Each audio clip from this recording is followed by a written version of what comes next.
All right, so we're moving on into chapter 16, the triple status of Supermind here. A couple of notes to begin with. One is that this issue, we just finished a chapter on the supreme truth consciousness, and before that, which is the supramental consciousness, and the supramental as creator, the supermind as creator, supramental, same thing. And the point of whether this is the same thing as Gene Gebser's integral consciousness structure, they are not. Despite what Gebser says in Ever-Present Origin, Gebser wasn't that good with Hindu philosophy. He says that only Ter Dishardin and Sri Aurobindo have come up with equivalents to my integral consciousness structure.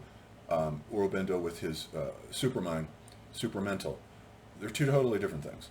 They may be respectively homologous within each philosopher's system taken as a whole, in that they represent the point, the whole punctum, the final culmination, and they have structural similarity further in that they both represent a new structure of consciousness. The supramental has been there all along, creating the world. And here's the main difference, is that the supermind is that which creates the world. It is the power of God, the creative power of God, the instrument used by Satchidananda to bring the physical world into being. The integral structure does no such thing. So don't let New Agers who are confused in their brains, like Ken Wilber, these types of guys, who are totally confused. And Wilber, anyway, is stuck in the mental consciousness structure and can't get out of it. He doesn't know anything about integral consciousness whatsoever. And so the integral consciousness structure is aperspectival for Gebser. It's Eurocentric. It's a consciousness that he created to confer synthetic unity on the manifold of the diversity of modernist phenomena, art, literature, culture, physics, psychology. And it works very well to unify and to create this idea, modernism, and to create this idea of the hyperdimensional object, the object that can be perceived only by the mind's eye, that exists in multiple spaces, multiple temporalities, simultaneously, and the mind captures them in a flash of insight, which is much closer to what Aurobindo means by intuition than it is to the supramental. The supramental is something totally different. And moreover, with the descent of the supramental, which has not happened yet, Aurobindo spent his life working on yoga to try and bring it down to transform his physical body as a sort of prototype for what he thinks that ultimately will happen, is that when the supramental descends into the physical human being, it will change mind, life, and body physically, actually, so that the human being will become more closely, will resemble more closely the ultimate being in its supreme truth and joy and ananda and so forth, so that we'll come closer to it and not be so much stuck in our animal inheritance and be enslaved by our passions and desires and so forth, but a more sublimated version of ourselves. Two very different things. So that's point number one. Point number two is that note the direction that the book is taking here. It's divided into two halves, and I forgot to mention this. It's divided into two halves, and in the first half, the actual form of the book imitates the content, insofar as in the first half it's about the supramental's gradual descent, involving and involuting itself in the physical world where it hides itself. So it descends through these planes, and we're going here from, now we're talking about, before we talked about Satchidananda, now we're talking about the supramental, then we'll talk about mind, then we'll talk about life, then he'll talk about matter. And that's the first half of the book. The first half is this involution process, the hiding of Satchidananda within the world. The second half then will detail the ascent, not the descent, how Supermind eventually crawls back up out as life comes out of matter, and that's a big problem we'll see in that chapter. As life comes out of matter, and then mind comes out of life, and then Supermind finally comes out and reveals itself like a jack-in-the-box. Aha, I've been here all along. And so that's the ascent back of the mind back up into the divine Satchidananda, which is the goal of evolution. So it's going somewhere for him.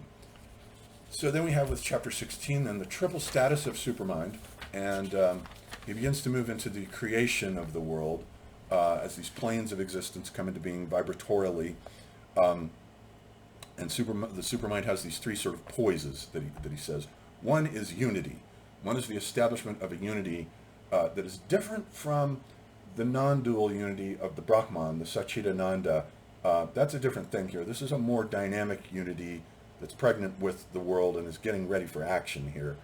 And then there are two modifications of that. The one modification brings the many out of the one, which will be the many souls, the many purushas that are all of us, that will come into being.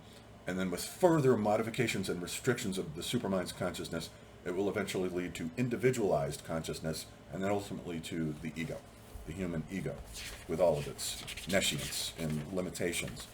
And then the next chapter on the divine soul, then, he writes this very beautiful chapter where he wants to ask the question, where he says, what then would be the existence of a divine soul not descended into the ignorance by the fall of spirit into matter and the eclipse of soul by material nature?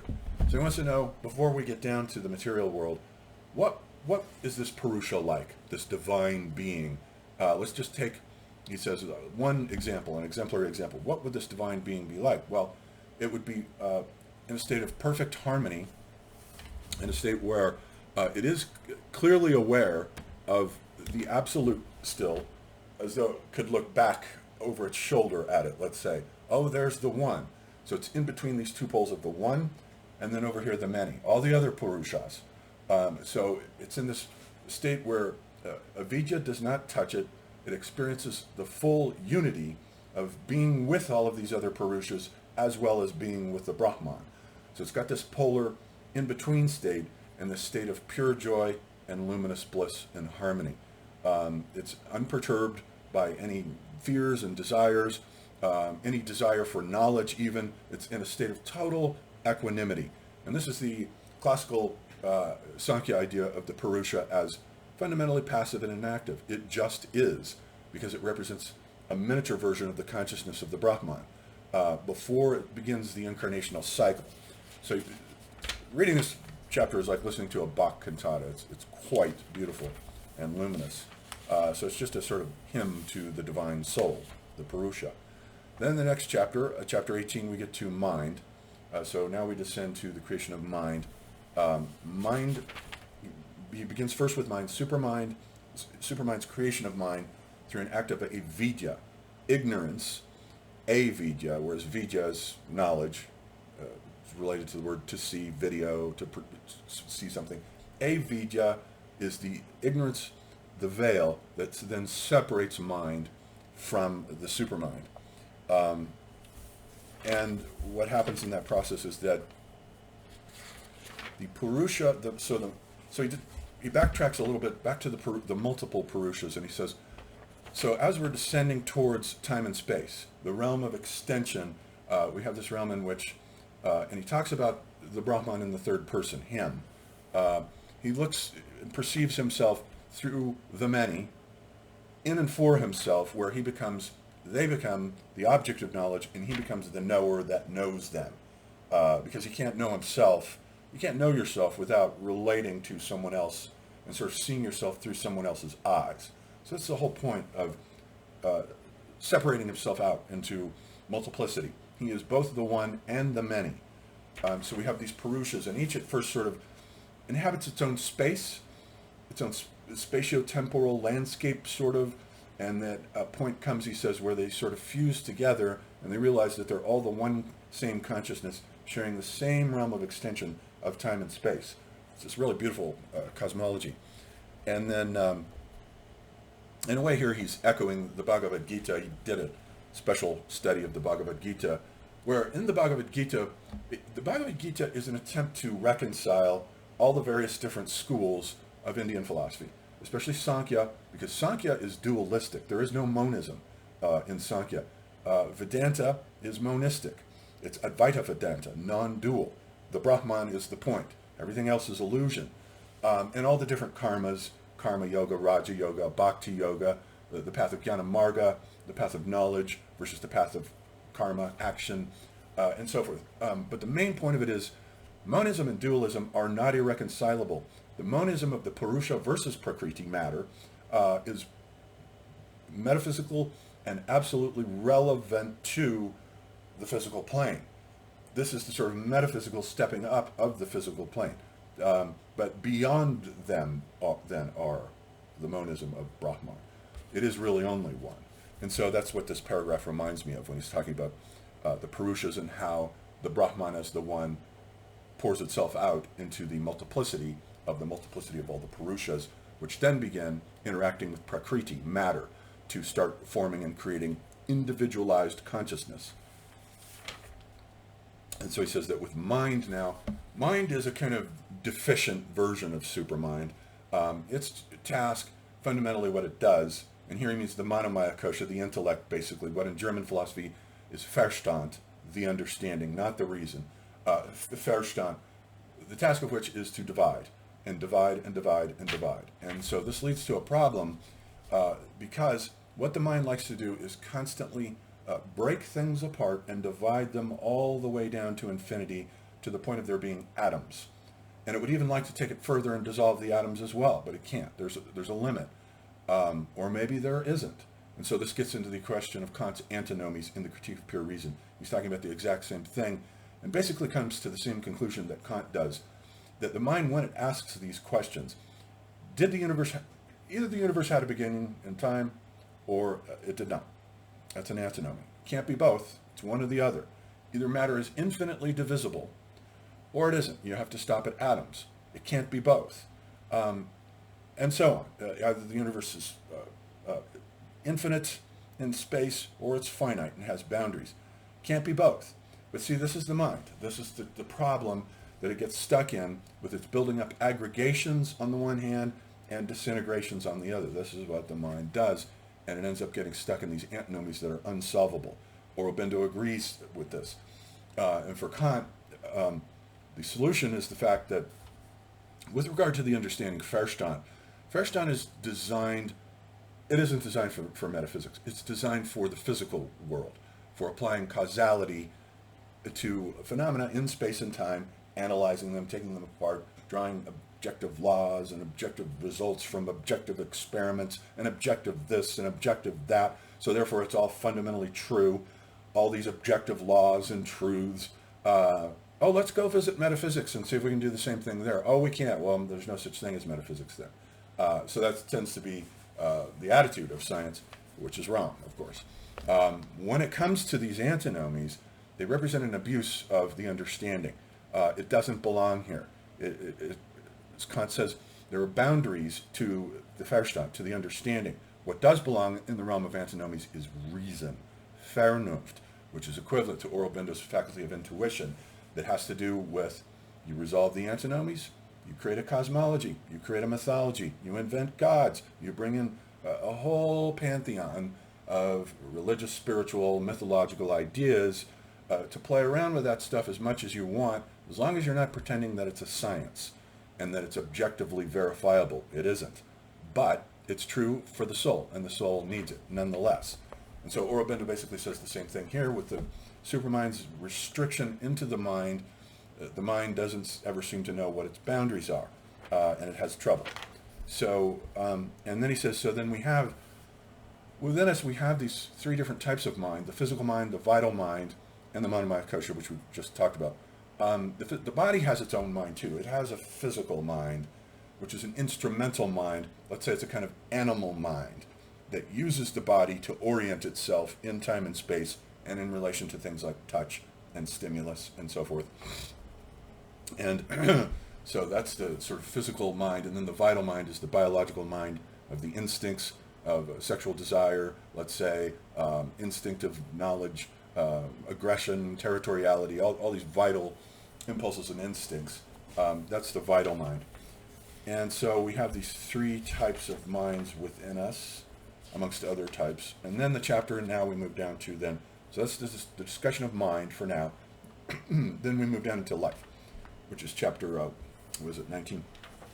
Now, with this chapter, we run into a problem, I think, for the first time with Aurobindo, and I can see him being, for the first time, losing confidence in what he's saying. You can spot the page where he starts to hesitate. He's not quite sure if he's right, because he isn't, actually. When it comes to the origin of life from matter, he gets himself into a bind because he's committed himself to this ontology that these four different levels matter, life, mind, supermind, are all implicit within each other. So that life, matter has life in it, just dormant. It's there, and then life comes out of mind, just as mind comes out of life, which is tenable, and supermind comes out of mind, which is perfectly understandable. However, the idea that life comes out of matter doesn't work at all. There is no life in matter. Matter is inorganic. It obeys the laws of the universe, laws which Aurobindo says are habits. He doesn't believe in laws. He just thinks they're like grooves that the world gets into, that are habits, and can therefore be broken and violated. But you can't have life coming out of matter, just sort of springing out of it. That leads to this mentality of, oh, well, maybe there was this primordial soup, and then we can synthesize in a laboratory amino acids, and so we're on the way to proving that life can be reduced to matter. So he's made a mistake here, and I think it slipped right past him, and he didn't notice it. The gaps, I think, can be fixed with Rudolf Steiner, who I think does have it right. That with respect to life, we have something new that has been created from the astral plane. Steiner calls it the astral realm. Aurobindo calls it the higher planes.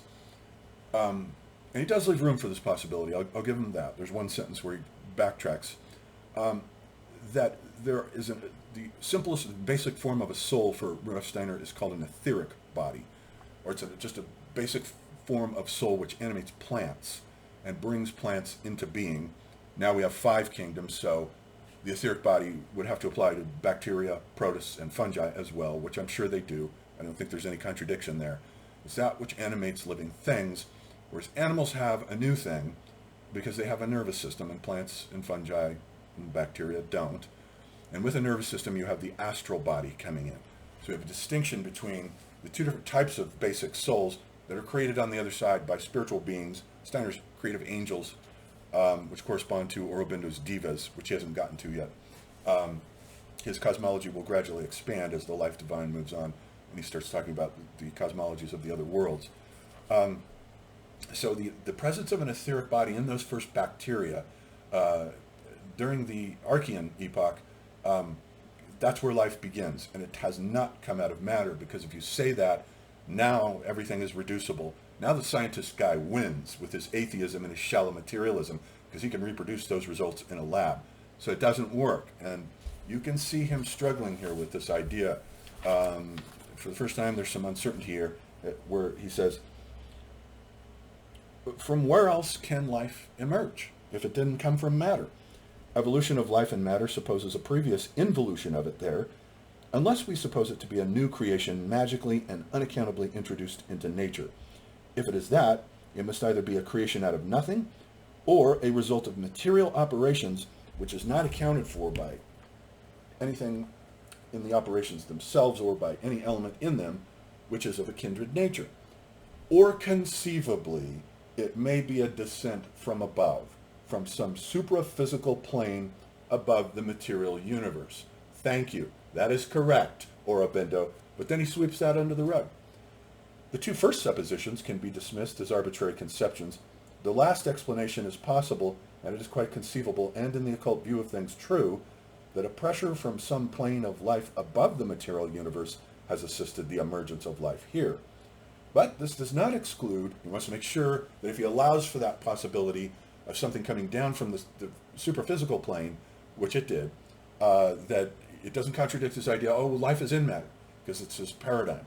But this does not exclude the origin of life from matter itself as a primary and necessary movement, for the existence of a life world or life plane above the material does not of itself lead to the emergence of life and matter, unless that life plane exists as a formative stage in a descent of being through several grades or powers of itself into the inconscience, with the result of an involution of itself with all these powers in matter for a later evolution and emergence.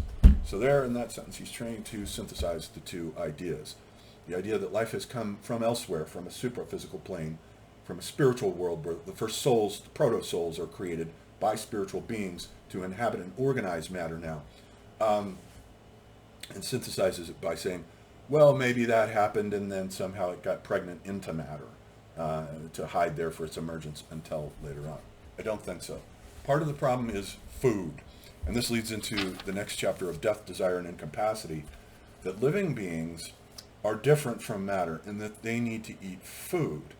Now, this may be self-evident, but it's not once you think about it for a second. The living form has to maintain itself because it's always dissipating its life, its vital energy. So it's losing vital energy, so it has to replace vital energy, what Steiner would call etheric forces, by stealing them from other living beings. So let's take let's say I just killed a cow. Let's look at that carcass for a second. Is it, so according to Steiner, there's no longer an astral and an etheric body in it. It's just been returned to physical matter. But not quite. And he knows this, but not quite. And the reason for that is we need to eat, and we can only eat things that once had souls inside of them. So in other words, when the etheric body leaves a physical body, it's not purely physical. It still contains a residue of its etheric, spiritual, vital forces within that flesh that you can't get from matter. That's why you can't eat stones, but you can eat a cow. And that's the reason for it, because it was animated by something else other than physical-chemical forces. And so that's crucial for understanding this. So we take that matter in from one end, and our living form, the entelechy of our living form, strips from that food the vital forces and then ejects at the other end shit. And shit now is physical matter. That is the cow that has been transformed through my organism back into pure actual physical matter. So the dead animal is not quite something that has simply returned to the realm of physical matter. It requires a processing, and other living beings do that. And so this is why it's crucial that you can't reduce life to matter. And I think Aurobindo makes a mistake in doing that here. I think it's a big one. Otherwise, I think his ontology is generally correct, but that's a big one. So then we finish with chapter 20, death, desire, and incapacity. So that living forms then die. They have to die because they are expressions of the infinite within the finite. And the finite restricts them. And they're constantly in motion, constantly needing to replenish their bodies, turn food into form, just like I've said. And of course, the corollary is the fact that with desire, and I think here he means sexual desire, to create other bodies, the other bodies have to be created. Otherwise, the spiritual evolution cannot continue. This is one of the reasons why the sex drive is so high, because there is a desire for the being, let's say the Purusha within us, to become immortal. And you can't do it through a physical body that gradually gets worn out over time through the aging process. Therefore, it has to create new bodies through sexual desires, sexual intercourse, in order to have those new bodies to come back and inhabit, to continue the evolution of what I call the macro self, the self over time, over multiple incarnations. It requires multiple bodies. That requires a lot of fucking going on down on this planet. So that's why the sex drive is so strong. It's directly related to death. And incapacity, also strife, limitation, is the third property of individualized beings. Death, desire, and strife. And strife is part of the process of feeding hunger. Because you have hunger for form, more form in your organism, you're going to have to be involved in strife with other organisms who also want your form. They want your form, you want their form, hence strife. So it's a fundamental part of the process. So all of these things that philosophers like Schopenhauer complain and whine and bitch about life, how it's so awful, we have so much suffering, all this aggression and territoriality. When you step back from it, as Aurobindo does, and look at it from a higher, more spiritual perspective, you can see how beautifully actually it all fits together. It's a big picture, and we're all involved in it. All right, so we'll stop there.